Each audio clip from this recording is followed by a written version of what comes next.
bringing hope the world over. Hope Channel.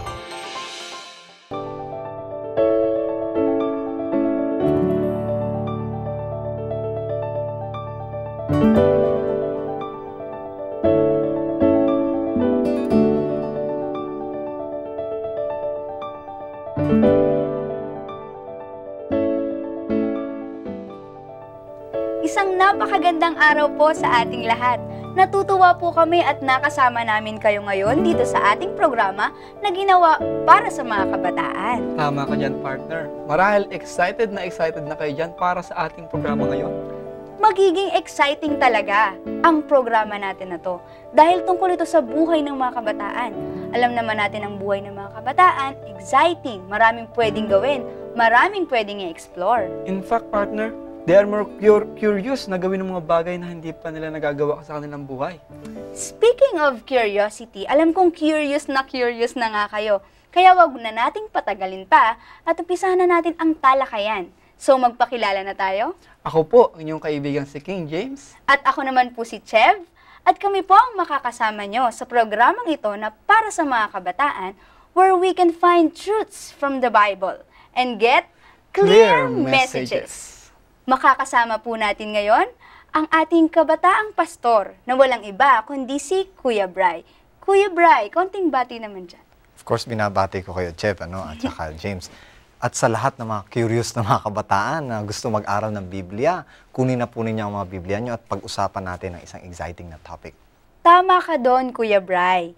Napaka-interesting talaga ng topic na ito because it tells about the value of Bible study. Pero bago natin ituloy ang discussion, Kuya Bry, panoorin muna natin ang video na to.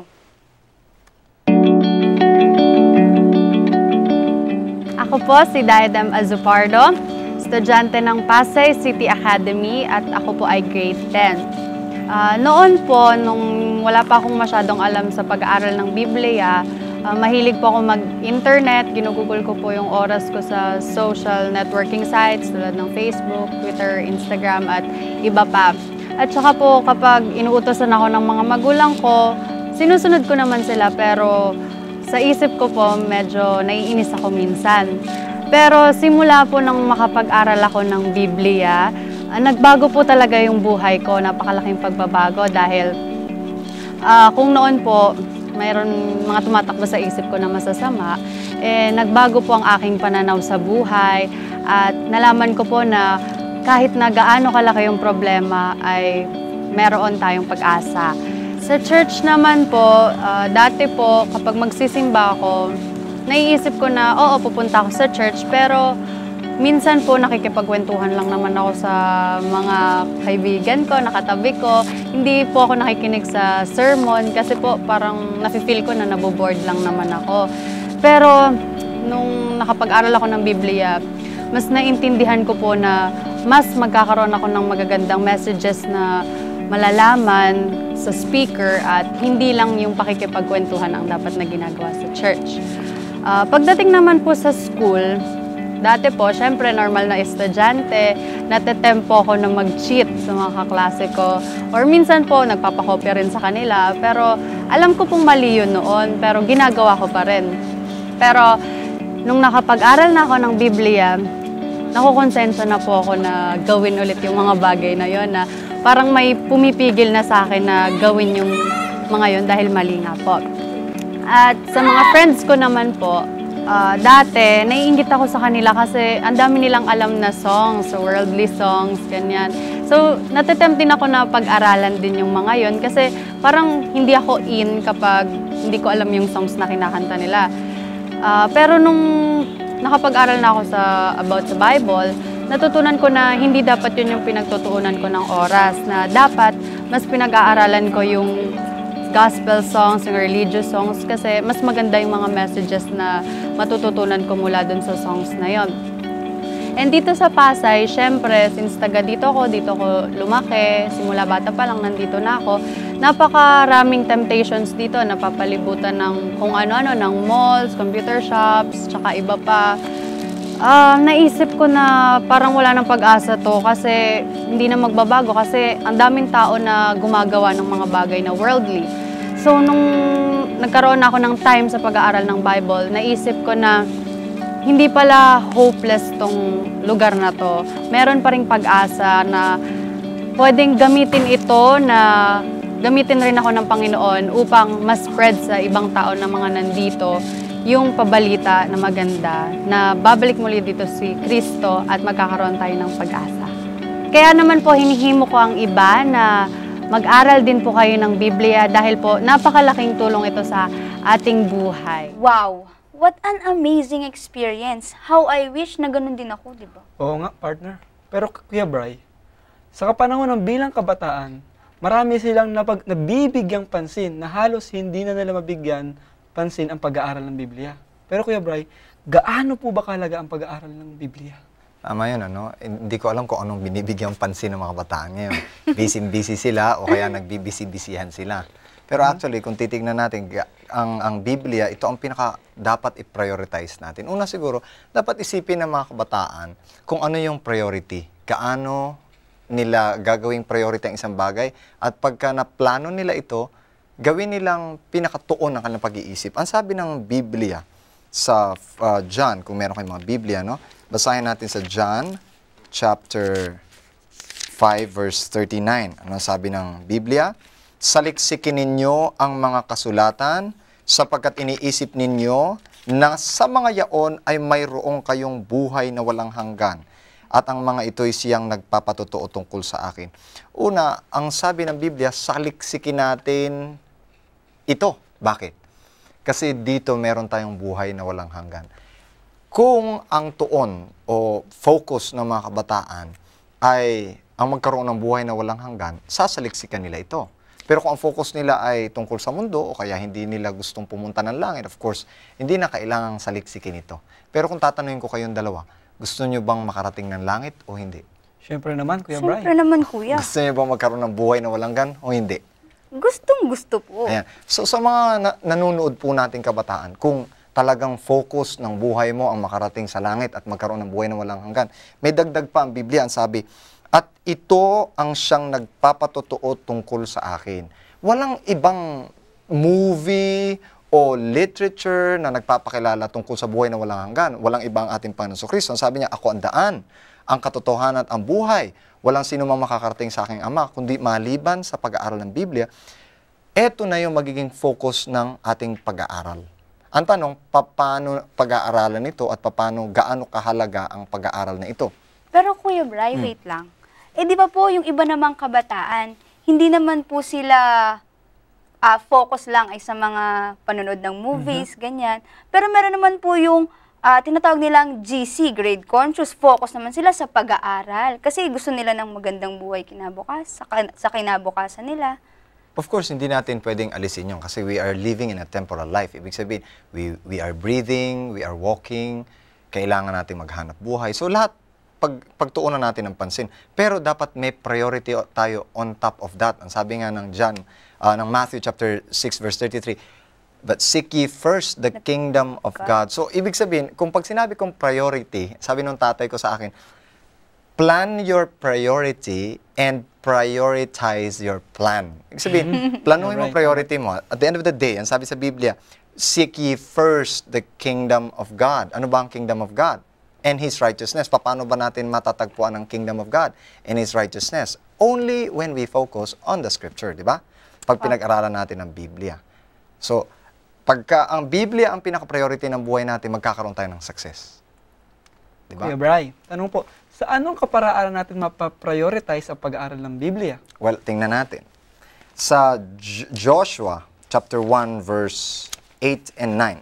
Ito, favorite text ko ito. Bata pa ako. Kinakanta nga namin ito eh.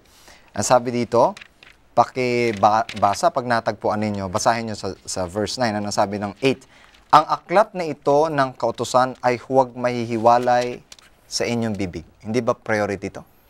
Huwag mahihiwalay ang salita ng Diyos sa inyong bibig. Kumbaga sa pagkain, parang chiclet na lagi nasa bibig. Di ba? Huwag mahihiwalay sa inyong bibig. Ibig sabihin, palaging minimemorize. Palaging sinasabi. Ano pa yung priority? Gaano ka priority ito? Ang sabi dito, tuloy mo, King James. Kundi iyong pagbulay-bulayan araw at gabi. Gaano pagbubulay-bulayan? Araw Araw at gabi. Actually, dito araw at gabi. Pero kung titignan natin yung deepest translation, mula araw hanggang gabi. So pag nagbasa ka ng isang text sa umaga, i-prioritize mo yung text na yun at kailangan maging sense of meditation mo from early morning until the evening. Tuloy. Upang, sabi King James, upang iyong masunod na gawin ang ayon sa lahat ng nakasulat dito. So, kahit isang text lang yan, King James, kung lagi yan nasa bibig mo, minimemorize mo, minimeditate mo, kailangan din masunod mong gawin ang lahat ng nasusulat dito. Kasi pag hindi mo ginawa ito, magiging routine lamang na parang nag-aaral ka ng Biblia, nagbabasa ka pero hindi mo ginagawa, titigilan mo rin itong gawin. Pero Kuya Bry, oo nga po, kailangan nating basahin, pag-aaralan ang Bible. At importante ito sa buhay natin. Pero ang mga kabataan po natin ngayon, alam naman natin na exposed na sila sa mga bagong technologies, sa mga bagong palabas sa TV, ganon. And they find boring yung pagbabasa ng Bible. Tama yan, no? Tuloy lang natin ito, then tapos sasagutin ko yan, ano? Sabi dito, sundin daw ang lahat ng nasusulat dito, sapagkat kung magkagayoy, iyong pagiginhawahin ang iyong lakad. Sasagutin ko yung maya-maya. At kung magkagayoy, magtatamo ka ng mabuting kawakasan. Alam mo mga kabataan, very curious sila sa ibang bagay. Ang problema, at the end of the day, hindi naman sila successful dun sa kanilang ginagawa.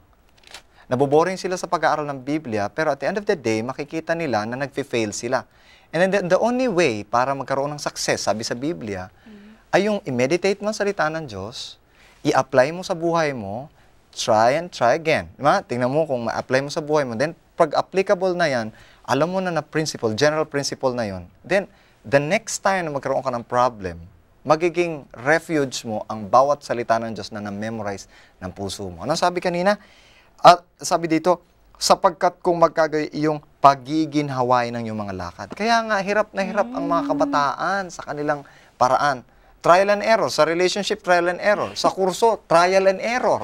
Pagdating sa pera, trial and error. Pagdating sa sweetheart, trial and error. Pagdating sa kahit ano, trial and error. Pero sabi dito, pagiginhawain. So, ang mga kabataan hindi nag-aaral ng Biblia, pinahihirapan lang ang kanilang buhay. Ang sabi, igalang ang magulang. Hindi ginalang ang magulang na jaundice. Pagkatapos, problemado, balik na naman sa Bible. Confess sa parents. Confess sa Diyos. Pero kung sana, pinag-aralan ng Biblia, tapos sinunod nila ito, hindi sana ganun ka-difficult yung kanilang round na dadaanan. Hindi lang yun. Ang sabi dito, pagiginawahin at kung magtatamo ng mabuting kawakasan, success comes from obeying the principles of the Scripture. Pero Kuya Bry, hindi po ba mahirap intindihin yung Bible? Kasi po maraming mga parables, may mga iba pang may symbolism, ganun. Alam mo, Chef, totoo yun. Kasi masyado nang tinamad ang isip natin. Pag nanonood tayo ng TV o video, laging sinasabi sa ating interpretation. At kumbaga lahat automatic na. Ang problema, ang Biblia, gusto niya magpasiyasat ng kanyang sarili. Ang sabi sa Biblia, sa Jeremiah, if you search me, you will find me if you search me with all your heart. So, kailangan talaga na hanapin, siyasatin, at the fact na ito'y salita ng Diyos, hindi ito basta madaling maintindihan. Kung salita sana ito ng tao, newspaper, o kaya ay comics, madali. Pero the fact na salita siya ng Diyos, hindi siya basta maintindihan. So we need the Holy Spirit, hingin natin para maintindihan natin siya. Napakaganda, Kuya Brian, na kung saan sa ating pag-aaral ng Biblia, napakalaga sapagkat ito ang naglilid sa atin sa pananagumpay.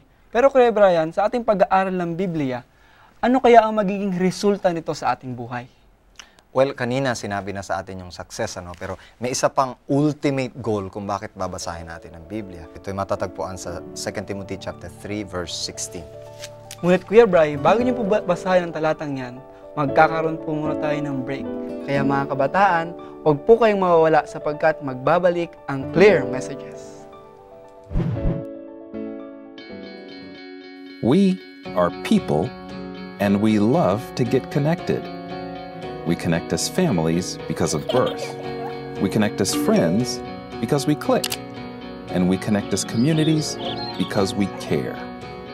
Seventh-day Adventists are people who connect in communities called congregations.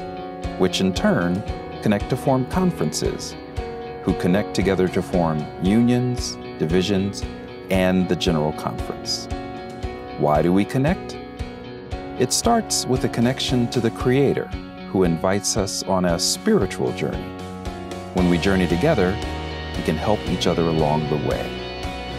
This journey is a journey of a lifetime, and as we learn and grow, life becomes filled with meaning and purpose.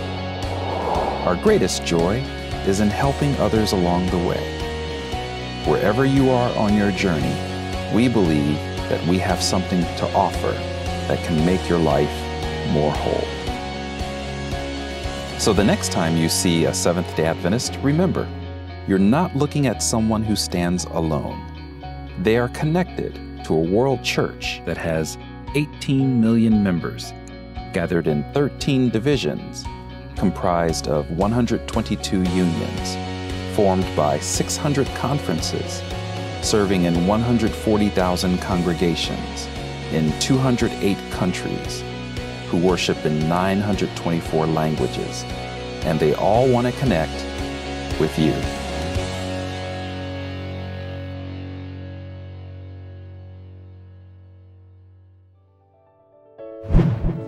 O mga kabataan, muling nagbabalik ang Clear Messages. At may naiwan tayong talata na babasahin kanina. Kuya Bri, ano nga po yung talata? Nasa 2 Timothy chapter 3 verse 16, ang sabi, ang lahat ng mga kasulatan na kinasihan ng Diyos ay mapapakinabangan din naman sa pagtuturo, sa pagsansala, sa pagsaway, sa ikatututo, sa nasa katwiran, upang ang taon ng Diyos ay maging sakdal, tinuro ang lubos sa lahat ng gawaing mabuti. Alam mo sa mga kabataan ngayon, pwede natin gamitin actually ang Bible para ma-share, ang sabi sa pagtuturo, para ma-share natin to sa iba. Ito ang pinakamalaking struggle na dapat na magawa ng kabataan. Kasi sa Bible, ang sabi sa Biblia, kapag ka nagbasa ka ng iba, ikaw din mababasa. So, kapag ka nag-share ka ng Bible, ikaw mismo mabibless sa pag-share mo ng Bible. Ang problema dito, ang sabi ng Awit 119, verse 11, or verse 9, pasimulan natin. Ang sabi dito, sa papano lilinisin ng binata ang kanyang daan sa pagdinig doon ayon sa kanyang salita. Ang unang hakbang, bago mo ma-share ang Bible, the ultimate goal kung bakit magbabasa ka ng Biblia, ay una, mabless ka, di ba? So, paano lilinisin ng isang binata ang kanyang sarili sa pamamagitan ng pagdinig, pakikinig. Alam nyo, dalawang paraan para mabasa ang Bible. Una, you read it with your eyes. Diba? The second, you read it with your heart. Read it with your heart? Paano po yun, Kuya Bri? Minsan, di ba, may bata, kausap mo. Marami siyang sinasabi, sinasaktan ka na, pero hindi mo naintindihan kung bakit sinasaktan ka niya sa pamamagitan ng salita. Yung pala, meron siyang need. Kaya pala nagtataasan ng boses kasi ayaw mo makinig. Diba? So, minsan may mga sinasabi sa Biblia na kaya niya sinasabi yun Maramdaman. kasi hindi mo nakukuha. Sa verse 11, ang sabi, ang salita mo'y aking iningatan sa aking puso upang huwag akong magkasala laban sa iyo. Kung bakit lagi ang Bible nagpapayo paulit-ulit, kasi ayaw nating sundin. So, ang unang challenge sa isang gusto mag-share ng Bible ay paano muna niya ito isasagawa sa kanyang sarili. So, the ultimate goal, ang sabi kanina, upang ang tao ng Diyos ay maging sakdal, tinuro ang lubos sa paggawa ng mabuti. Kasi, ang problem sa pagsishare ay kapag ka nakita ka, lalo na sa postmodern ng mga kabataan, pag nakita ka at hindi nila nakita sa iyo yung binasa mo o kaya yung nababasa nila, nawawalan sila ng tiwala sa iyo at eto pa, nawawalan na rin sila ng tiwala sa Bible. Sasabihin nila, plastikan lang yan. Alam ko lahat na yan, nabasa ko na yan, kaya walang kwenta lahat yan kasi nabasa ko na yan, tsaka hindi naman nag-a-apply sa kanya, hindi rin yan mag-a-apply sa akin. Kaya nga po, sabi, live what you preach, sabi po, di ba? Pero, Kuya Bri, di ba nga, yung pag-aaral pa lang ng Bible mismo, hindi na ganun kadali. Mahirap talaga siya. Yung pag-preach pa kaya? Well, ang pagpipreach ng Bible ay hindi gawain talaga ng tao. Yan ay gawain ng banal na espiritu na nananahan sa atin. Kapag ka nanahan sa atin ng banal na espiritu, naturally, magsasalita. Out of the abundance of the heart, the mouth speaks. Kapag ka napuno na raw yung puso mo, you cannot keep what you have. Hindi mo pwedeng i-keep yung sa sarili mo. Ang sabi doon sa Proverbs at saka sa Psalm, as a man thinketh in his heart, so is he. Usually, you can share the Bible first in your lifestyle. Pwede mo siyang i-share sa pamamagitan ng lifestyle mo, sa ugali mo, yung continence mo, kumusta ba? Nakakakitaan. Kasi pwede tayong mag-preach ng Bible, pero yung boses, yung mukha natin, nakikita sa atin, na parang hindi natin talagang maisabuhay yung mga pinipreach na ito. Now, how difficult is this? First, gusto kong basahin ang sabi sa John chapter 14, ano? John chapter 14. Ang sabi dito, verse 25. Kung natagpuan nyo na, you can read it. Okay, ang sabi dito sa 25, ang mga bagay na ito'y sinalita ko sa inyo samantalang ako'y tumatahan pa sa inyo. Datapwat ang mga aliw. Sa makatwid ang Espiritu Santo na susuguin ng Ama, ay sa aking pangalan, siya ang magtuturo sa inyo ng lahat ng mga bagay at magpapaalala ng lahat ng sa inyo yung aking sinabi. So, hindi ka dapat mag-worry paano i-share ang Bible. Magbasa ka lang ng Bible, isa puso mo. Sabi ko, don't read it with your eyes, read it with your heart. Pag naisa puso mo na siya, na-lifestyle mo na siya, then just let the Holy Spirit speak at that time na kailangan niya. Just pray for the Holy Spirit, Lord, speak through me kung kailangan talaga. Tapos pag may katabi ka na sa airplane o sa bus, naturally, yung alam mo, susulpot yan out of the abundance of the heart. Wow. So, ang pinaka-practical na paraan para ma-share natin sa ating kaibigan, sa mga kapwa kabataan, ay walang iba kundi yung pagiging ating mismong huwaran. That's it. Ang pagiging huwaran ay hindi lang basta huwaran kasi ang mga kabataan huwaran ngayon. Huwaran sa kalokohan, huwaran sa kaplastikan, at huwaran sa hypocrisy. Alam niyo yung very religious. At ang sinusundan kasi ng mga kabataan ngayon, yung mga very religious, yung nagbabasa ng Biblia. Ang kaso mo, pwedeng maging religious, pwedeng magbasa ng Biblia, pero at the back of it, nagiging huwaran din sila ng kaplastikan. Kasi may mga inconsistency sa buhay nila. At pag tinignan natin ang the whole Bible, makikita natin na religious lang itong mga kabataang ito, and yet, yung ding mga kalokohang ginagawa nila, while they are religious, are being copied and imitated by these young people. So, ang sabi dito, ang kailangang huwaran tayo, ay yung huwaran natin si Kristo. Ang sabi sa 1 Peter chapter 2 verse 21. Anong sabi? Binabanggit dito sa 1 Peter chapter 2 verse 21 na gawin nating example si Kristo. At itong pinakamagandang example na meron si Kristo. Pakinggan niyo ha. 21. Sapagkat sa ganitong bagay kayo tinawag, sapagkat si Kristo din naman ay nagbata dahil sa inyo na kayo'y iniwan ng halimbawa upang kayo'y magsisunod sa mga akbang niya at siya hindi nagkasala o kinasumpungan man ng daya ang kanyang bibig. So, kapag ka ang mga kabitaan nagsalita, he must mean it with all his heart. Once na nag-preach ka, if you say yes, it has to be yes. Pag sinabi, if you say no, it has to be no. Minsan, ang mga kabataan, eager na eager mag-preach, kahit sa mga bus, magbigay ng pulyeto. Pero pagdating na sa buhay nila, makita mo sa bahay nila, o kaya sa loob ng CR nila, o sa kanilang kwarto, makikita mo yung inconsistency nito. Pag nakita ito na isang kabataan, at nakikita niyang, wow, ang galing mag-preach, ang galing mag-Bible study. Pero pag tinignan na yung buhay niya, nakikita yung inconsistency, most probably mauuta na yung kabataan na yun na sumunod kay Kristo, sumunod sa Bible, or anything with religious aspect. So, Kuya Bry, pero di ba po, maiba naman tayo ng point of view. Kasi meron naman pong mga kabataan na, kasi nawawalan po sila ng courage na mag-aral na ulit ng Bible, na mag-share na ulit. Kasi nga, sabi nila, yung past kasi namin ganito, hindi naging maganda yung buhay ko. Hindi ako magiging magandang example pag nag-preach ako. Parang ganun po. Of course, pagka pinag-aaral natin ang Biblia, if we share the Bible, we do not carry ourselves. Hindi natin dala-dala ang ating sarili. Ang dala-dala natin ay yung katwiran ni Kristo. At hindi nanggagaling sa atin yung katwiran na yun. Kundi nanggagaling yung katwiran ni Kristo. So, how do we have the courage na i-preach ito in the light na si Kristo ang daladala natin. Ang sabi ng Galatians chapter 2 verse 20, I am crucified with Christ, therefore I no longer live, Jesus Christ now live in me. So, ang unang gawin ng isang kabataan, kalimutan ang kanyang sarili, ang lahat ng kanyang makasalanan, ipako ito sa krus. Kasi itong dapat ipako sa krus, di ba? Tapos, take from him, gawin siyang bago, and then preach with all his heart in the name of Christ. Everything that is written in the scripture, dito magiging tunay na makapangyarihan ang pag-share ng Bible. Itong clear messages na to, hindi ko alam, one time pumunta ako sa Mindanao. Yung pala na-share ko siya sa group namin nung high school batch namin. Pagdating sa Mindanao, may kabarkadahan nun, medyo nagiinuman pa nga sila eh.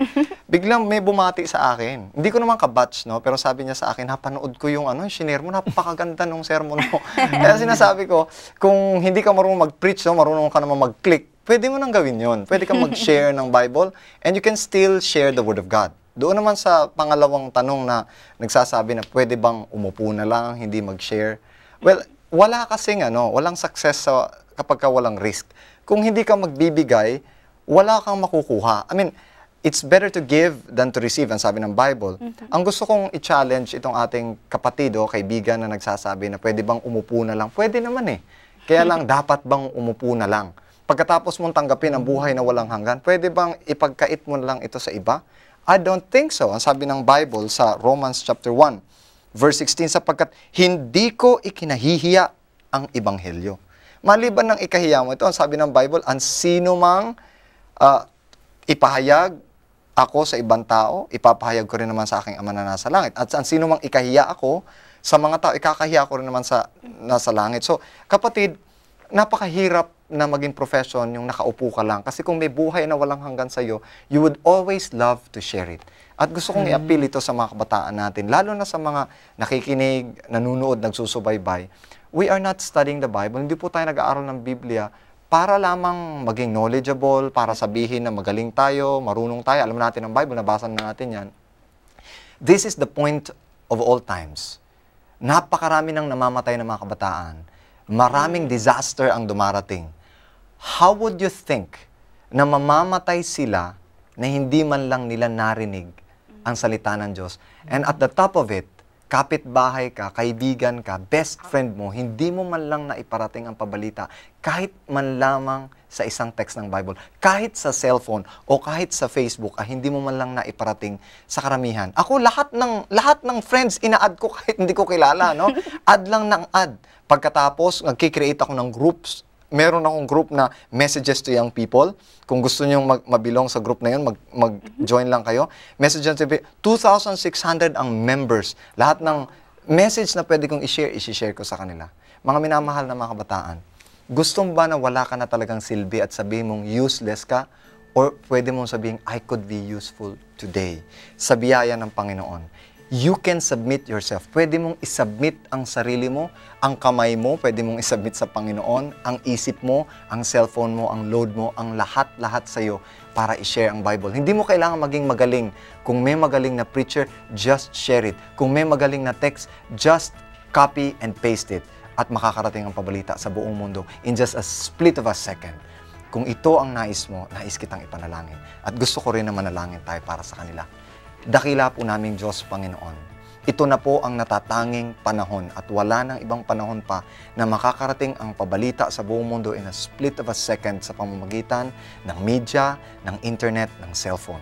Panginoon, turuan kaming huwag maging useless sa mga panahong ito, kundi gamitin namin ang bawat load, ang bawat panahon, ang bawat salita, at ang lahat ng aming natututunan upang i-share ito sa lahat. Perhaps, Panginoon, pagdating sa langit, ay makikita namin ang mga kaluluwang ito na magpapasalamat sa amin na kaya sila naligtas dahil sa aming pag-share ng kanilang Biblia. Pagpalain niyo po, Panginoon, kami at pagpalain din ang mga kabataang ito na nanonood sa pangalan po ng aming Panginoon Hesus. Amen.